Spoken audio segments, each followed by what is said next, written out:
Olá, pessoal. Eu sou a professora Marcela Monteiro, lá da Universidade Federal Rural da Amazônia, do campus de Tomé Açu. E hoje nós vamos falar a respeito da origem das formas vivas. Bem, como durante essa disciplina nós vamos falar bastante, de organismos fósseis, que é um dos objetos de estudo da paleontologia, é interessante nós entendermos como que os organismos, de modo geral, como que eles se formaram, de onde que eles vieram, qual é a origem desses organismos. Então, é isso que a gente vai entender um pouquinho aqui hoje. Eu vou começar falando para vocês algumas teorias, sobre a origem da vida. Vou falar brevemente sobre algumas hipóteses aí que não são aceitas, e depois a gente vai passar para a teoria da evolução química, que é a teoria vigente e a mais aceita a esse respeito. Bem, dentre as teorias, gente, existe o criacionismo. Provavelmente vocês já ouviram falar sobre o criacionismo, Através dessa hipótese, se acredita que tudo que existe foi através da criação divina, conforme está escrito lá no livro de Gênesis. Existe a teoria da panspermia, que nos diz que a vida aqui na Terra, ela teve uma origem extraterrestre. Chegaram aqui primeiros organismos, não, mas as primeiras formas de vida, através de meteoros que cruzavam a nossa atmosfera. Existe a teoria da abiogênese, que fala que a vida surgiu através de corpos em decomposição. Eu vou falar brevemente sobre alguma delas e aí em seguida a gente passa para a evolução química. Bem, de acordo com a teoria, com a hipótese do criacionismo, gente, logo no início não existia absolutamente nada na Terra, inclusive nenhum tipo de vida. A Terra ela era sem forma e era vazia. E aí, o que houve então? Existia apenas o Espírito de Deus e ele pairava sobre as águas. E aí, Deus, através da sua simples palavra, começou a criar tudo o que existe. Então disse Deus: façamos o homem à nossa imagem, conforme a nossa semelhança. E aí foi criado o primeiro homem, que seria Adão, como vocês veem aí na figura que retrata a criação de Adão. E através da palavra, Deus criou não só o homem, mas tudo que existe na Terra. O criacionismo, gente, aqui nós estamos tratando do criacionismo como uma ciência, não como uma religião, apesar de que se confunde, porque o criacionismo ele é uma ciência baseada na Bíblia, tá? Mas aqui nós estamos falando em ciência. De acordo com o criacionismo, tudo que existe foi criado aí em 6 dias. E uma das coisas que os criacionistas defendem é que, dada a complexidade da vida, não seria possível a vida ter surgido através de eventos aleatórios, porque existem muitas outras teorias que falam que a vida ela surgiu através de uma sequência de eventos aleatórios. Só que, por se tratar de um processo tão complexo, nós somos seres complexos, os criacionistas dizem que seria impossível eventos aleatórios darem origem a esses seres complexos que existem hoje.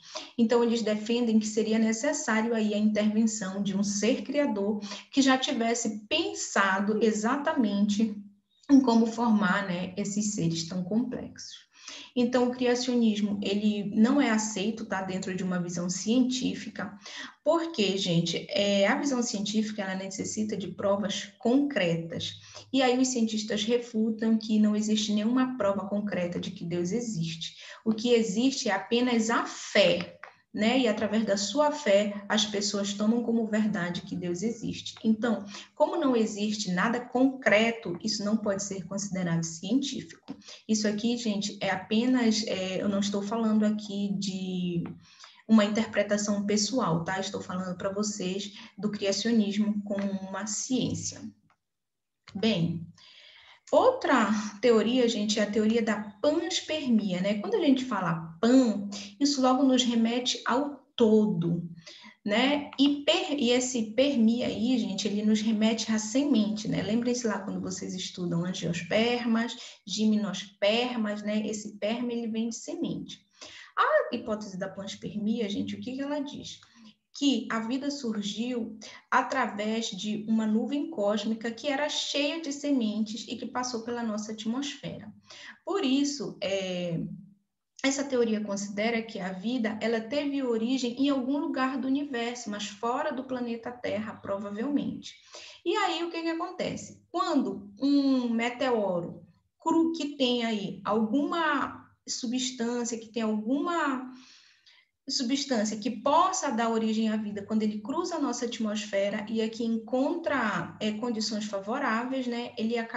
Essa substância acaba que vai sendo modificada para dar origem às substâncias vivas que deram origem aos seres que nós conhecemos hoje. Bem, essa teoria, gente, essa hipótese, na verdade, ela é baseada em relatos de que nos anos de 1830 foram descobertos compostos orgânicos em amostras de meteorito. Então, daí surgiu a ideia, né, que como os meteoritos eles vêm de fora, né, do planeta, provavelmente eles estariam trazendo aí algumas formas de vida, esses compostos orgânicos de algum lugar de fora do nosso planeta. Bem, gente, essas formas orgânicas, elas, quando chegam na Terra, provavelmente encontraram, então, condições favoráveis, e aí aqui elas foram, né, se reproduzindo, foram se multiplicando e foram se tornando cada vez mais complexas, até que surgiu a vida propriamente dita. Existem muitos pontos, tá, gente, em que essa teoria, ela é refutada, porque, por exemplo, quando um meteoro, ele adentra na atmosfera, geralmente ele pode sofrer um incêndio, né? Ele vai se incendiar por conta do calor, ele pode explodir, e aí então se houvesse alguma forma de vida, provavelmente aí nesse momento que o meteoro cruza a atmosfera, ela não iria suportar as altas temperaturas ou alguma coisa do tipo. Porém, outros cientistas afirmam que essas formas, esses compostos orgânicos que deram origem à vida, que estavam presentes no meteorito, eles vinham juntamente com a água. Os meteoritos, eles transportam água, né, na forma de vapor. E a água, por ela funcionar, e ela tem vamos dizer, uma estabilidade maior, né?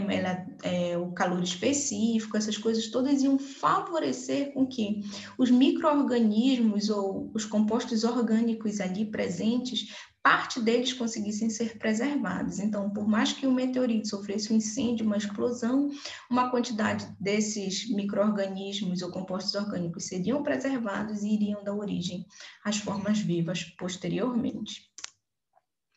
Então, sendo assim, a teoria da panspermia, né, ela afirma que os seres vivos, eles se originaram provavelmente em outro lugar do sistema solar, fora do universo, foram transportados para a Terra e aqui, por encontrarem condições favoráveis, né, eles cresceram, se proliferaram, foram evoluindo e deram origem aí aos seres complexos que nós temos hoje.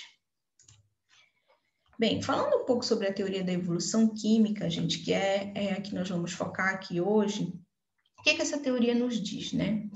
Que a vida ela surgiu espontaneamente sobre o planeta há mais ou menos 3,5 bilhões de anos atrás. Gente, estamos falando de 3,5 bilhões de anos. Pensem que nós não estamos falando da forma de vida, não estamos falando de seres complexos, tá? Estamos falando agora, nesse momento, de formas de vida primitiva, né? Seriam assim, aqueles seres mais simples, seria apenas ainda a criação das primeiras moléculas orgânicas, tá?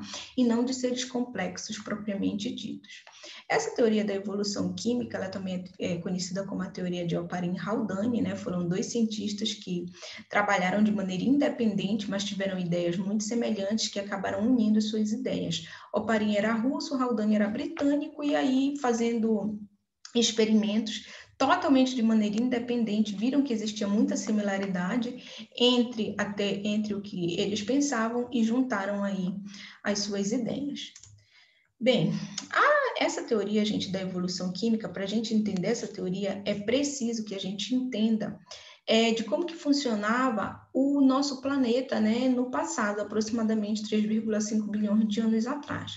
Pensem que naquela época nós tínhamos uma atmosfera totalmente diferente do que nós temos hoje. Então, nós tínhamos uma atmosfera muito mais quente, Não tínhamos água, né, na forma líquida, a água provavelmente existia apenas na forma de vapor, que chegava no nosso planeta através aí dos meteoros. Existia uma emissão de gases constante por conta da atividade vulcânica, que era muito intensa, a atividade tectônica era intensa, então gases do interior da Terra, eles acabavam sendo lançados para a atmosfera, e as fontes de energia naquela época eram basicamente as descargas elétricas e os raios ultravioletas. Então, temos todo esse cenário com essas fontes de energia. O que se existia ali, gente, naquele momento eram substâncias inorgânicas. Então, vapor d'água, dióxido de carbono, monóxido de carbono, nitrogênio, talvez existisse amoníaco, né? Existem teorias que dizem que sim, teorias que dizem que não, a respeito do amoníaco, mas tudo que existia naquele momento eram substâncias inorgânicas naquele ambiente bastante inóspito, quente, diferente do que a gente conhece hoje. E com o passar dos anos, gente, a gente já viu isso em outra disciplina, né? Foi ocorrendo aí um esfriamento gradual do nosso planeta. Então, a água que chegava dentro dos meteoros na forma de vapor, esse vapor ele começou a se condensar na atmosfera e aí foi dando origem às chuvas, ou seja, água no estado líquido. Isso proporcionou a criação dos mares primitivos, né? Não são as grandes bacias oceânicas ainda, mas já são mares primitivos, né? Corpos com água, mas não na proporção que temos hoje. E aquelas fontes de energia que eu já falei para vocês, radiação ultravioleta e descargas elétricas. Bem, então nesse cenário nós tínhamos de um lado substâncias inorgânicas, né, que eram ali na forma de gases na atmosfera, e as fontes de energia. E gente, sabe o que acontece quando nós temos substâncias inorgânicas com fontes de energia? Os experimentos, gente, feitos posteriormente em laboratório, eles têm mostrado que quando nós temos substâncias inorgânicas e uma fonte de energia atuando, o resultado disso aí vai ser a formação de moléculas orgânicas simples, tá? Mas aí a gente já consegue, né? Aí já houve a transformação do inorgânico para o orgânico. Esse processo, gente, ele é chamado de biossíntese e provavelmente foi o que ocorreu aí lá há 3,5 bilhões de anos, tá? Atrás. Esse material formado, né, essas moléculas orgânicas simples formadas, elas são aí semelhantes ao que nós conhecemos hoje como aminoácidos. E esses aminoácidos, gente, uma vez formados, eles foram se juntando, sendo carregados pela água da chuva e deram origem aos chamados proteinoides. Lembrem-se, né? A gente já tinha ali condensação do vapor de água, o ciclo das chuvas e a formação dos mares primitivos. Provavelmente as chuvas eram muito intensas por conta da quantidade de vapor d'água na atmosfera. Então, toda vez que chovia, essas moléculas orgânicas que se formavam, elas eram carregadas para esses mares primitivos e ali elas iam se juntando e dando origem aos chamados proteinoides, semelhantes ao que nós conhecemos hoje como proteínas. Esses mares primitivos, gente, eles foram ficando com uma grande concentração dessas moléculas, né? Dessas moléculas orgânicas. E aí elas foram se juntando e dando origem aos chamados coacervados. Os coacervados, tá, gente? Eles são uma pré-célula semelhante a uma bactéria, que começavam a ficar ali muito concentrados, tá? Naquela sopa primitiva. Então, gente, o que acontecia? Essa pré-célula, ela era heterotrófica, né? Existia ali disponível os nutrientes, né? Aquelas substâncias inorgânicas. Então, essa pré-célula, ela utilizava essas substâncias inorgânicas como alimento. Lembrem-se, ainda não existia oxigênio na atmosfera. Então, provavelmente, essa pré-célula ela era fermentadora, né? Utilizava o que existia ali, metano, hidrogênio, e dava origem a substâncias como o gás carbônico e o álcool, através do processo de fermentação. Gente, Um processo importante que provavelmente existiu naquela época é a chamada polimerização, tá? O que é a polimerização? Nada mais é do que uma reação química que vai provocar a combinação de moléculas. Então, ocorreu aí uma primeira polimerização, né, onde foram produzidos os constituintes das células, incluindo o RNA, e na segunda polimerização, esse material que foi produzido, ele começou a se agregar e deu origem à célula. Então, como vocês podem ver aqui, a primeira polimerização, dando origem aos constituintes das células, inclusive o RNA, e aí depois a segunda polimerização, com esse material se agregando e dando origem a uma célula. Bem, como que esse material se agregava, né? O que nós sabemos hoje, gente, é que provavelmente, né, as moléculas de RNA que surgiram, elas já tinham a capacidade de se multiplicar e de evoluir.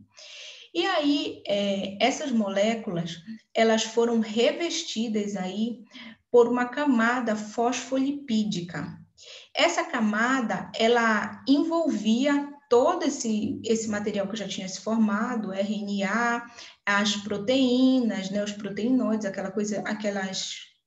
aquele material mais simples que já havia se formado, e isso que deu origem à primeira célula. Então, era esse agregado de substâncias formadas com o RNA, sendo envolta por uma camada fosfolipídica. Foi mais ou menos assim, tá? Que surgiram as primeiras células.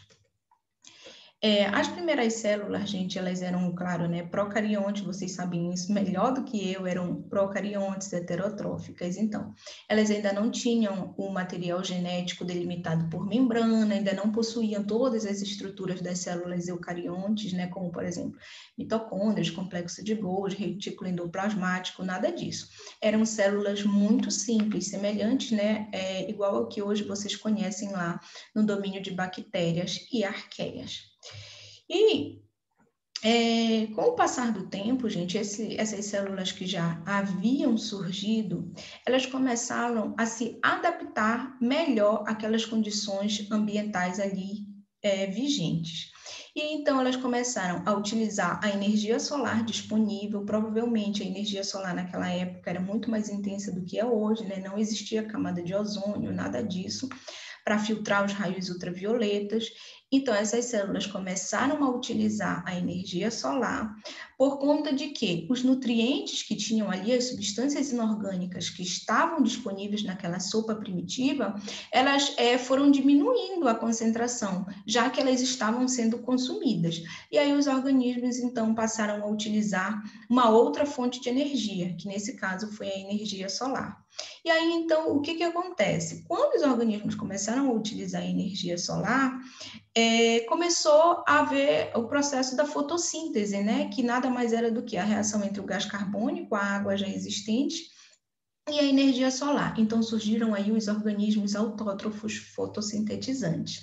Aí, nesse caso, eu estou passando de uma atmosfera redutora, né? Que eram só de substâncias inorgânicas no início, e como resultado da fotossíntese lança oxigênio para a atmosfera, a gente está começando a ter uma atmosfera oxidante, tá? Então, aí é uma grande mudança que houve nesse período. E aí, gente, com o surgimento da fotossíntese, né, foram ocorrendo mudanças na atmosfera, já que a concentração de oxigênio começou a aumentar. Então, os átomos de oxigênio foram formando as moléculas de oxigênio e, consequentemente, o ozônio, né, que deu origem aí à camada de ozônio, que é uma proteção contra os raios ultravioletas. Gente, então, até esse momento, nós temos, né, aquelas células procariontes, aí já temos células aeróbias e células anaeróbias, dos dois tipos, né, as anaeróbias que utilizam aquelas substâncias inorgânicas disponíveis, as aeróbias que utilizam o oxigênio, e aí já temos uma atmosfera oxigenada. Bem, então, gente, os organismos procariontes que já existiam, eles foram sofrendo modificações e deram origem aos eucariontes. Como que isso ocorreu? Provavelmente, tá, gente, os organismos procariontes, eles foram sendo englobados pelo processo de endocitose, né, que é aquele processo em que uma célula absorve o material aí através da sua membrana celular. Então, por esse processo, os procariontes eles foram englobados por outras células maiores, ali estabelecendo uma relação simbiótica. E aí, o que aconteceu? As mitocôndrias, que foram um resultado aí desse processo de endocitose, elas começaram a se formar as mitocôndrias. E aí, o que aconteceu? Dessa forma, foi fornecida energia, né, para essa célula hospedeira, e aí, ao mesmo tempo, ela estava sendo já protegida do meio externo. E aí foram se formando, então, as células eucariontes. Por quê? Esse processo de simbiose, gente, esse processo, desculpa, de endocitose, ele foi tendo como resultado, né, a formação de outras estruturas celulares, que gerou as células mais complexas, que são as eucariontes. Então, aqui tem a célula eucarionte, né, com as suas estruturas, que vocês conhecem muito bem. E aqui, gente, nessa figura, é só para vocês entenderem que esse processo que nós estamos falando, eu estou falando aqui para vocês em poucos minutos, mas foi um processo que demorou milhares de anos, né? Até, na verdade, milhões de anos para ocorrer, para a gente chegar, para a gente sair de uma forma onde as substâncias eram inorgânicas e dar origem às condições que nós temos hoje. Então, provavelmente, tudo começou aqui, né? Vocês estão vendo, 3,5 bilhões de anos, só substâncias simples. E aí, em seguida, houve a formação das substâncias orgânicas, moléculas orgânicas, né, dos conservados, que é aquela pré-célula, que foram se modificando, utilizando a energia solar que existia ali na atmosfera, acabaram gerando, como resultado disso, a produção do oxigênio, então a atmosfera ficou oxigenada, surgiram os seres aeróbios que utilizavam esse oxigênio, eles foram se tornando cada vez mais complexos, né, por conta aí dos processos que eles iam se unindo, processos de endocitose, deu origem às células eucariontes até chegar, tá, nos seres complexos que nós conhecemos hoje. Então, tudo isso foi um processo que durou aí aproximadamente, até hoje, começou há 3,5 bilhões, tá, gente, de anos atrás. E aí nós temos, né, como resultado, toda essa diversidade de formas vivas no planeta hoje. Gente, existem algumas teorias, alguns cientistas que trabalham para confirmar se a evolução química ela, de fato é real ou não, né? Se pode ter acontecido essa sequência de eventos. Bem, como prova confirmativa hoje, o que se tem é que já se sabe que quando um composto inorgânico, quando ele está sujeito a uma fonte de energia que o aquece, isso vai gerar um composto orgânico. Então, por exemplo, aqui nesse exemplo, vocês têm o cianeto de amônio, né, sendo sujeito a uma fonte de energia, e como resultado a gente tem a ureia, um composto inorgânico, que é o cianeto de amônio, dando origem à ureia, que é o nitrogênio orgânico. Isso é mais ou menos semelhante ao que existia lá no princípio, né? Uma atmosfera apenas com substâncias inorgânicas, com uma fonte de energia, que era a descarga elétrica e os raios ultravioletas, que provavelmente deram origem às substâncias orgânicas. Essa teoria, gente, aí de Oparin e Haldane, ela já foi muitas vezes testada em laboratório. Alguns cientistas já tentaram reproduzir em laboratório. E aí o resultado disso isso é tentado reproduzir assim de uma maneira controlada, né? Então, feito através da concentração de substâncias inorgânicas aqui dentro de um balão. Essas substâncias, elas são sujeitas aí a uma fonte de energia. E, gente, o que já se entende disso é a mesma coisa lá do experimento anterior que eu falei para vocês. Quando se tem substâncias inorgânicas sujeitas a uma fonte de energia, o resultado disso é a formação de compostos orgânicos, que provavelmente foram esses compostos orgânicos que deram origem às primeiras formas de vida. Então, já se sabe que, independente da natureza dos compostos iniciais, se forem compostos orgânicos, né, de caráter redutor, sem oxigênio, o resultado disso vai ser sempre a formação de moléculas orgânicas, quando existe aí uma energia atuando. Então, essas seriam algumas das provas confirmativas da teoria de Oparin-Haldane. Bem, gente, essa aula encerra por aqui. Eu espero que vocês tenham entendido e vocês sabem que vocês podem me contactar através dos nossos canais de comunicação.